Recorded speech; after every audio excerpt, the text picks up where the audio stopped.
साथियों नमस्कार, मैं आर के अमोल 24 चैनल पर आपका हार्दिक स्वागत है। अब हम आज आपसे बताते हैं कि इस्लाम धर्म के जनक मोहम्मद साहब ने इस्लाम धर्म की रूपरेखा कैसे तैयार की और इस संबंध में उनके उपदेश क्या हैं। कोई भी धर्म जब स्थापित होगा तो उसमें कुछ थीम होगा, उसके अंदर कुछ सिद्धांत होंगे, उसके अंदर उसके क्रियान्वयन के कुछ तथ्य आएंगे। तो इस्लाम धर्म के जनक मोहम्मद साहब के उपदेश क्या हैं, उनके जो उपदेश हैं मोहम्मद साहब के, उसका संकलन किया गया और उस पवित्र ग्रंथ का नाम है कुरान।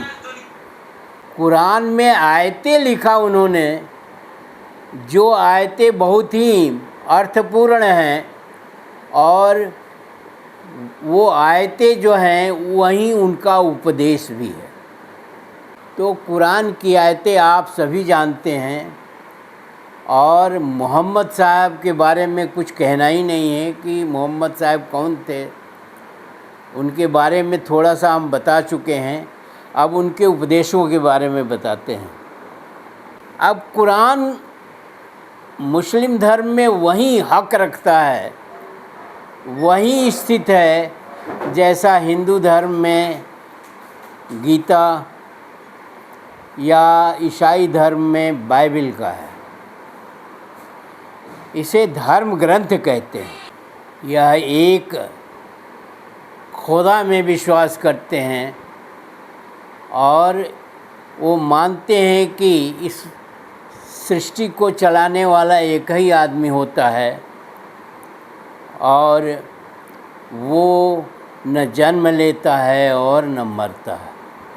वो न जन्म लेता है और न मरता है, अजर है, अमर है और उसे ही अल्लाह कहते हैं, खुदा भी कहते हैं।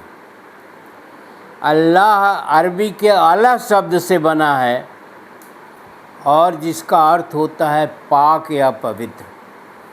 तो कुरान पवित्र है,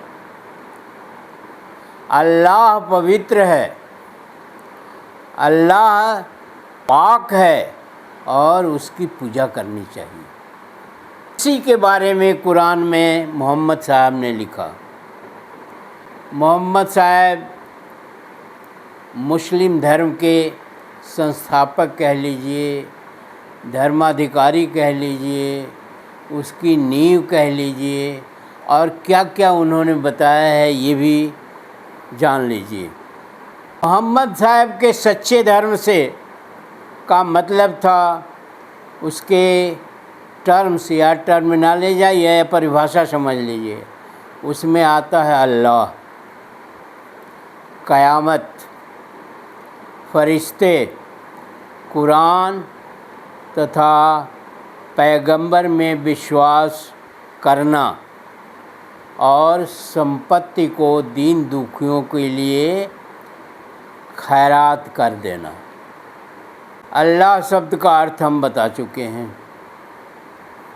तो मेन जो फीचर्स हैं, मेन मुख्य जो चीज़ें हैं कुरान की या मुस्लिम धर्म की, वो है अल्लाह, क़यामत, फरिश्ते, कुरान और पैगंबर में विश्वास और ज़कात, दीन दुखियों में संपत्ति को बांट देना। अल्लाह का बारे में हमने बताया आपको। क़यामत अरबी के कायम शब्द से बना है, का अर्थ होता है खड़ा होना या अपने समर्थवान होना। खड़ा होना मतलब समर्थवान होना। क़यामत उसको कहते हैं जिस दिन दुनिया सब समाप्त हो जाएगी। क़यामत का वास्तविक अर्थ भी है दुनिया का समाप्त हो जाना या दुनिया का मिट जाना। फरिश्ता शब्द का अर्थ होता है मिलाप। फरिश्ता उसे कहते हैं जो खुदा या अल्लाह के संबंध में बताता है और आप उसका अनुसरण करते हैं या फॉलो करते हैं या उसका पालन करते हैं, उसे फरिश्ता कहते हैं, जो अल्लाह के उपदेशों को या अल्लाह के बारे में बताता है। और क़यामत जो है वो क़यम शब्द से बना है, जिसका अर्थ होता है खड़ा होना, और इसका वास्तविक अर्थ है दुनिया से मिट जाना। खुदा के पास से पैगाम लेकर जो फरिश्ता मोहम्मद साहब के पास आया था, उसका नाम है जिब्राइल। फरिश्ता पवित्र आत्माएं हैं, ऐसा माना जाता है। और जो पैगाम को फैलाते हैं उसको पैगंबर कहते हैं। खुदा के पैगाम को जो फॉलो करते हैं, फैलाते हैं, संदेश देते हैं, उन्हें पैगंबर कहते हैं। और मोहम्मद साहब खुद पैगंबर थे। फिर मोहम्मद साहब के अनुसार मुसलमान के 5 कर्तव्य होते हैं: कलमा, नमाज, ज़कात, रमज़ान तथा हज। कलमा जो है अरबी के कलम शब्द से बना है, जिसका अर्थ है शब्द। शब्द जिसको कलमा कहते हैं। कलमा मतलब ईश्वर ने या अल्लाह ने जो लिख करके भेजा है पैगाम, उसे कलमा कहते हैं। नमाज का अर्थ है बंदगी या खिदमत करना या पूजा करना।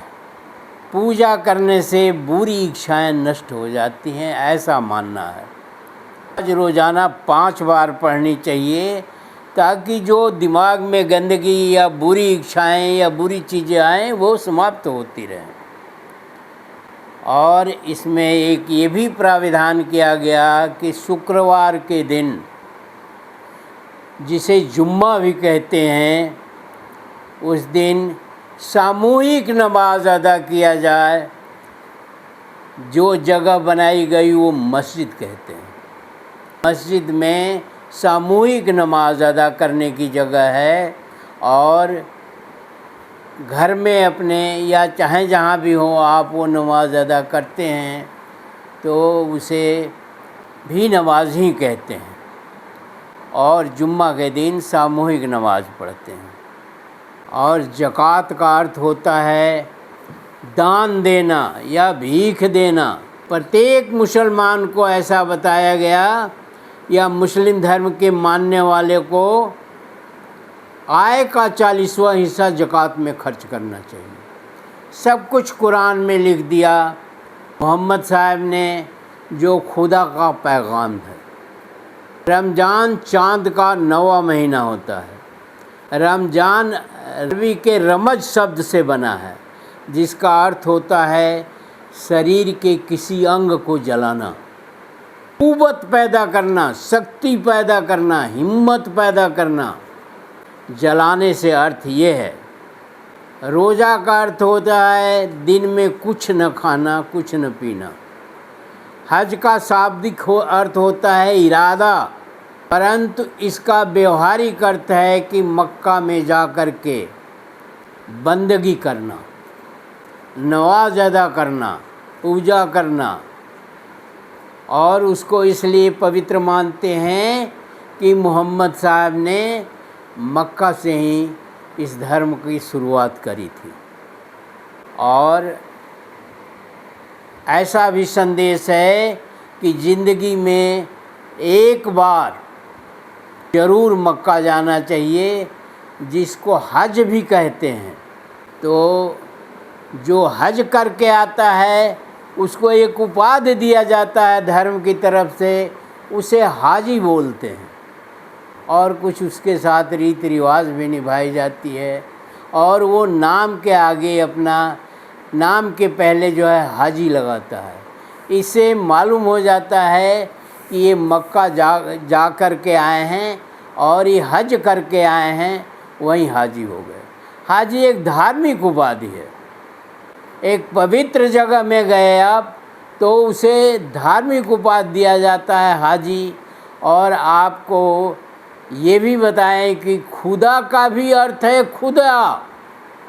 खुद आने का मतलब है आप साहस अपने अंदर पैदा करिए। खुदा की बंदगी, साहस जो आप करेंगे वो उसको ही खुदा कहते हैं। सारी समस्याओं को आपको खुद हल करना है, खुद उसका सामना करना है। और खुदा एक आपका अवलंब है, सहारा है, उसकी बंदगी भी सहारा है। मोहम्मद साहब के उपदेशों का भी सहारा लेते हैं लोग। और इस तरह से मुस्लिम धर्म की संरचना है और मुस्लिम धर्म अच्छे धर्मों में गिना जाता है। लेकिन कालांतर में जो आपस में धर्मों की लड़ाई हुई, ये कहने में भी हमें गुरेज नहीं है कि ये सभी सांप्रदायिक धर्म हो गए कालांतर में। शुरुआत में जब इन धर्मों की प्रेरणा मिली या धर्मों की संरचना बनी, उस समय तो बिल्कुल ठीक था, लेकिन बाद में ये सांप्रदायिक रूप ले लिए। मेरा ये भी मानना है कि ईसाई धर्म भी सांप्रदायिक है, ये ब्राह्मण धर्म भी सांप्रदायिक है और मुस्लिम धर्म भी सांप्रदायिक है, क्योंकि एक संप्रदाय तक सीमित हो गए। फिर भी मुस्लिम धर्म मिशनरी धर्म है, कोई भी इसको अडैप्ट कर सकता है या कोई भी इसको अपना सकता है, ये बहुत बड़ी बात है। ईसाई धर्म भी मिशनरी धर्म है, उसको कोई भी अपना सकता है। और बौद्ध धर्म जो मूलतः मानव धर्म है, उसको भी कोई अपना सकता है। मानव धर्म तो मानव धर्म ही है, सभी मनुष्यों के लिए, चाहे वो मुस्लिम हो, चाहे वो हिंदू हो, चाहे ईसाई हो, चाहे कोई भी हो। ब्राह्मण भी यूरेशिया से आए हैं और मुस्लिम भी यूरेशिया से आए हैं। दोनों ने अलग अलग जगहों पर अपना डेरा बसेरा बनाया और अलग अलग तरीके से जीने का तरीका अपनाया और वहीं जो है धर्म का रूप ले लिया। जो केवल अली को अपना वास्तविक उत्तराधिकारी मानते हैं, इस्लाम का वास्तविक उत्तराधिकारी मानते हैं। अली नवासे थे मोहम्मद साहब के। और सुन्नी अरबी के सुन्नत शब्द से बना है, जिसका अर्थ है मोहम्मद साहब के कामों की नकल करना। तो सुन्नी संप्रदाय वाले मोहम्मद साहब के को अपना पैगंबर मानते हैं और शिया अली को अपना पैगंबर मानते हैं। और फिर दोनों जो है धर्म के हिसाब से अलग हो गए, लेकिन चीज़ एक ही है, बात एक ही है, थोड़े बहुत का ही अंतर है। मनुष्य के धर्म को मानने वाला ही सनातन हो सकता है, वो भी सनातन नहीं है। सनातन तो पहाड़ है, नदी है, समुद्र है, जो प्राकृतिक है। तो पैगंबर तो नहीं है ब्राह्मण धर्म में, लेकिन सनातन भी नहीं है। और ईसाई धर्म भी पैगंबर के थ्रू चलता है, ईसा मसीह के थ्रू। तो इस तरह से अनेकों धर्म हैं इस देश में, क्योंकि धर्मों को फैलाने की छूट दी गई, मानवीयता बरती गई। इसी के साथ जो है इस वीडियो को समाप्त करते हैं। आप वीडियो का मनन करिए, अध्ययन करिए और देखिए कि क्या सही है, क्या गलत है। खुद भी समझिए, दूसरों को भी समझाइए और कमेंट बॉक्स में हमें भी बताइए। अगर चैनल को सब्सक्राइब न किया है तो सब्सक्राइब कर लीजिए और वीडियो को शेयर और लाइक करना न भूलें। धन्यवाद। जय भारत, जय संविधान।